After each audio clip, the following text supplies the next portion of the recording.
امام علی علیہ السلام لوگوں کو درس اخلاق دے ہی رہے تھے، اتنے میں ایک شخص کہنے لگا، یا علی، جب قیامت آنے والی ہوگی اس وقت دنیا میں کیا ہو رہا ہوگا؟ تو امام علی علیہ السلام نے فرمایا، اس وقت دنیا میں شراب کا استعمال زیادہ ہو جائے گا اور شرابی لوگ شراب کے نئے نئے اقسام بنا کے اسے بیچیں گے اور پئیں گے۔ بے حیا عورتیں اور موسیقی جگہ جگہ عام ہو جائے گی۔ لوگ دنیاوی تعلیم حاصل کرنا چاہیں گے اور دین کی تعلیمات سے منہ موڑنے لگیں گے۔ زنا آسان اور نکاح مشکل ہو جائے گا۔ عورتوں کے کپڑے ایسے ہوں گے جس سے ان کا جسم واضح نظر آئے گا، اور مردوں کے انداز ایسے ہوں گے جس میں شجاعت کا کوئی وجود نہیں پایا جائے گا۔ لوگ زکوٰۃ کے حقدار نہیں ہوں گے، پھر بھی زکوٰۃ لے کے زکوٰۃ کے پیسوں کو خواہشات پہ خرچ کریں گے۔ زمانے میں برکت ختم ہو جائے گی۔ سال مہینوں جیسا، مہینے ہفتوں جیسے، ہفتے دن جیسے اور دن گھنٹوں جیسے لگنے لگیں گے۔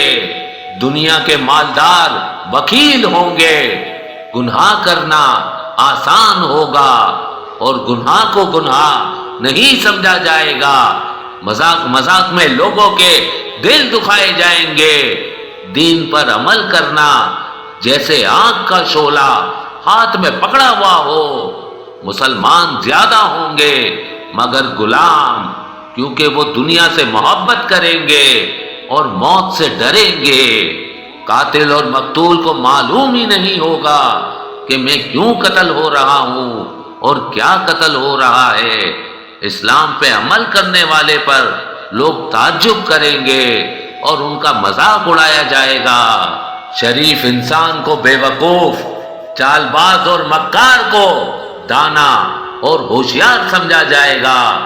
مسلمان مالدار ہوں گے لیکن دیندار نہیں۔ لوگ محبت اور امن کے درس کو فضول سمجھیں گے۔ جھوٹ عام ہو جائے گا، یہاں تک کہ انسان تھوڑے تھوڑے فائدے کے لیے جھوٹ بولنے میں فخر محسوس کریں گے۔ قرآن صرف پڑھا جائے گا لیکن کوئی اسے سمجھنے کی کوشش نہیں کرے گا۔ فتنے زیادہ ہو جائیں گے اور دینی علم کم ہو جائے گا۔ سود عام ہو جائے گا۔ مال سے محبت کی وجہ سے بیوی بھی اپنے شوہر کے ساتھ تجارت میں شریک ہوگی۔ قرآن مجید کو لوگ موسیقی کی طرز میں تلاوت کریں گے۔ مرد کم اور عورتیں زیادہ نظر آنے لگیں گی۔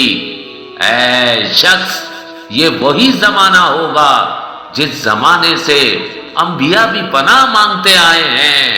یاد رکھنا، جب وہ وقت آ جائے تو اللہ سے ڈرتے رہنا، اپنے گناہوں کی معافی کی فکر میں رہنا اور کسی بھی انسان کو اپنے وجود سے کوئی تکلیف نہ دینا، کیونکہ وہ زمانہ اتنا بدتر ہوگا کہ ہر انسان صرف اپنے ہی فائدے کی فکر میں رہے گا اور اپنی خواہشات میں اتنا گر جائے گا کہ نہ اس کے پاس کسی انسان کا احساس ہوگا اور نہ ہی کسی رشتے کا۔